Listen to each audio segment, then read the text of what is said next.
మాజీ మంత్రివర్యులు గంగుల కమలాకరణ గారిని మాట్లాడాల్సిందిగా కోరుతున్నాం.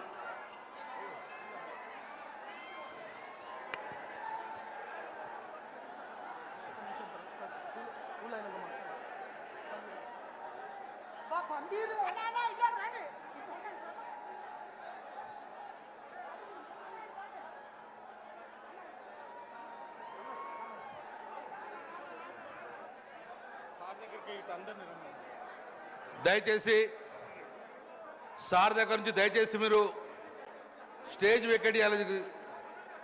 సార్ నుంచి దూరం ఉండాలి ప్లీజ్. క్లియర్ చేయాలి.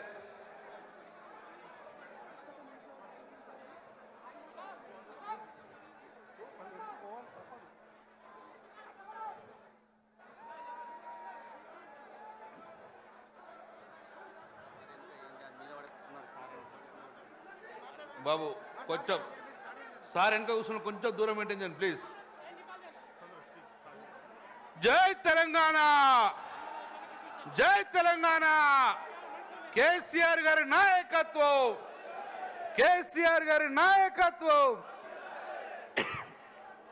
గౌరవనీయులు తెలంగాణ రాష్ట్ర ప్రదాత, తెలంగాణ రాష్ట్రం యొక్క తొలి ముఖ్యమంత్రి గారు, బీఆర్ఎస్ పార్టీ రాష్ట్ర అధినేత గారికి స్వాగతం సుస్వాగతం. అందరం చప్పట్ల మధ్యన స్వాగతం సుస్వాగతం. గౌరవనీయులు తెలంగాణ రాష్ట్రంలో మొదటి పార్లమెంటు సభ్యులు గారు, మీ అందరి ఆశీస్సులతోటి ఈ ఎన్నికల్లో మళ్ళీ కరీంనగర్ పార్లమెంటు సభ్యునిగా నిలబడుతున్న గౌరవనీయులు మాజీ ఎంపీ గారు బోయినపల్లి వినోద్ కుమార్ గారికి, వేగించిన గౌరవ హుజరాబాద్ శాసనసభ్యులు సోదరుడు కౌశిక్ రెడ్డి గారికి, గౌరవనీయులు మాజీ మంత్రివర్యులు ఈశ్వరణ గారు, అన్యదా భావించకూడదు మా గౌరవనీయులు మాజీ స్పీకర్ గారు పోచారం శ్రీనివాసరెడ్డి గారు, గౌరవనీయులు మాజీ మంత్రివర్యులు మాజీ ఎంపీ గౌరవనీయులు కడియం శ్రీహరి గారు, మరియు వేగించిన గౌరవ మాజీ శాసనసభ్యులు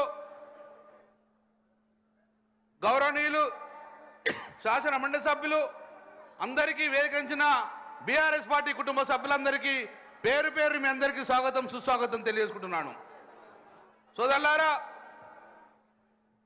ఇదే గడ్డ 2001లో ఒక పవిత్ర లక్ష్యం కోసం, తెలంగాణ రాష్ట్రం ఏర్పాటు కోసం, ఆ రోజు తెలంగాణ రాష్ట్రం ఏర్పాటు కోసం టీఆర్ఎస్ పార్టీ స్థాపించి మొదటి సమావేశం 2001లో సింహగర్జన పేరుతోటి ఆ రోజు ఈ గడ్డ మీద నుంచి గౌరవ మన పార్టీ అధినేత కేసీఆర్ గారు సింహగర్జన పేరుతోటి తెలంగాణ రాష్ట్రం ఏర్పాటుకు ముందుంటే సఫలీకృతమైంది. మళ్ళీ ఈరోజు అదే గడ్డ మీద నుంచి గౌరవనీయులు కేసీఆర్ గారు అడుగుపెట్టగానే ఈ నేలంతా పులకించిపోయింది.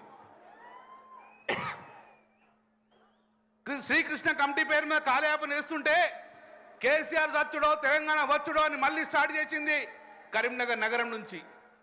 దళిత బంధు కార్యక్రమం కానివ్వండి, రైతు బంధు కార్యక్రమం లాంటి ఒక గొప్ప గొప్ప పథకాలు అనుగుణంగా కరీంనగర్ నుంచి స్టార్ట్ చేయడం వల్ల సఫలీకృతమైనాం, విజయాలను అందుకున్నాం.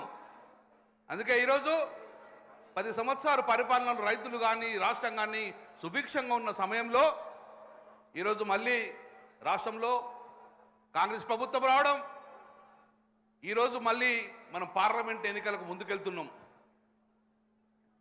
మరి తెలంగాణ రాష్ట్రం రాకముందు తెలంగాణ యొక్క గొంతు పార్లమెంట్లో వినిపించే నాయకులు లేకుండే. కానీ ఈరోజు మళ్ళీ కాంగ్రెస్ పార్టీ కానీ బీజేపీ పార్టీ కానీ తెలంగాణ కోసం మాట్లాడే అవకాశం లేదు.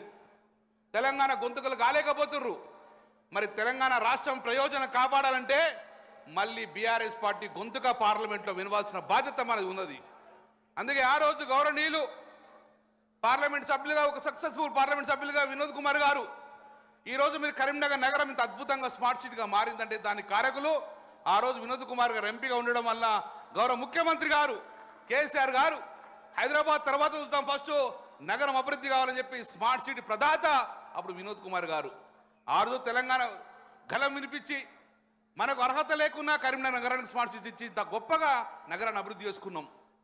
రైల్వే లైన్ కానివ్వండి, స్టేట్ లైన్ నేషనల్ హైవేస్ కానివ్వండి, ఏ రకమైన మన తెలంగాణ ప్రజలు కాపాడే గొంతుగాను ఆ రోజు వినోద్ కుమార్ గారు వినిపించారు. మళ్ళీ మన అందరం గుణంగా ఇటు కేంద్ర ప్రభుత్వం, ఇటు కాంగ్రెస్ పార్టీ కానీ బీజేపీ పార్టీ కానీ గొంతుకలు కాలేరు, తెలంగాణ ప్రజలు కాపాడలేరు. అందుకే మళ్ళీ మన తెలంగాణ ప్రయోజనాలు కాపాడాలంటే మన నీళ్లు మనకు రావాలి, మన అభివృద్ధి మనకు రావాలంటే మళ్ళీ మీరందరూ ఒక్కసారి చప్పటితో రాసించాలి. వినోద్ కుమార్ గారిని పెద్ద మెజార్టీతోటి మనం గెలిపిస్తే తెలంగాణ రాష్ట్రం అభివృద్ధి జరుగుతుంది, కరీంనగర్ యొక్క పార్లమెంట్ అభివృద్ధి అవుతుంది.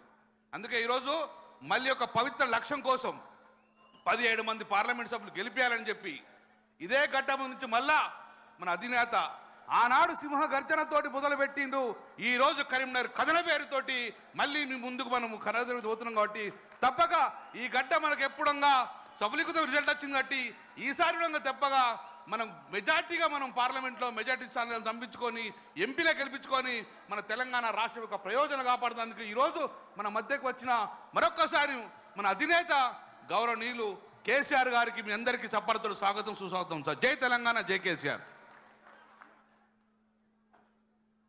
గౌరవనీయులు, ఈరోజు మన పార్లమెంట్ అభ్యర్థి మాజీ పార్లమెంట్ సభ్యులు ప్లానింగ్ బోర్డు వైస్ చైర్మన్ గారు వినోద్ కుమార్ గారు మాట్లాడుతూ కోరుతున్నాను.